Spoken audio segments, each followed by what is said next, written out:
I've mentioned before that when I was writing my first book, I was given a message in like a meditation that I needed to start writing the second one, which I wasn't best pleased about because it meant a lot of work. But I can see now probably it was a way to help me to organise those thoughts, because I didn't realise I'd be looking at them 20 years later. I've hesitated talking about this particular dream because I don't want it to be prophetic.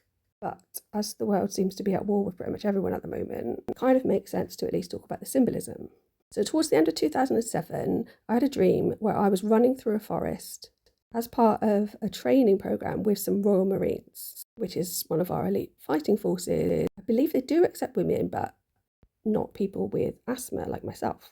So in the dream, I was very tired and unable to run any faster, and I was concerned about the ground because it was wet and I didn't want to slip. The coach was shouting at me and said we needed to be fit and ready for the war in Iran. Eventually, she deemed fit that we could stop at a resting place, and we all sat and tried to catch our breath.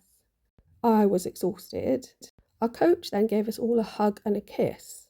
And I've written down, I began to wonder who she was, because that's not what you would expect a military leader to do. And one of the group that was with us asked how much further we had to go, to which she replied that as he had asked the question, she would give him an answer, and that we had much further to go than we'd already come. I was incredibly despondent at that point, as was the whole team, because we were exhausted.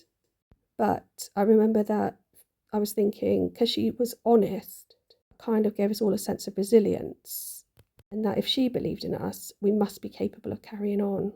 I wonder now about the reference to the Royal Marines being something related to water and marine life. Obviously, I was concerned about the ground being wet and not wanting to slip. And there's this connection between Newt and the water pot. Obviously, I had no idea at the time that I'd be looking at this, 18 years later. I can certainly see the truth in those words that we had much further to go than we'd already come, but a bit of hope in the idea that if she's been flogging us that hard for nearly 20 years, we must be nearly ready, at least metaphorically. Thanks for listening. Please like and subscribe.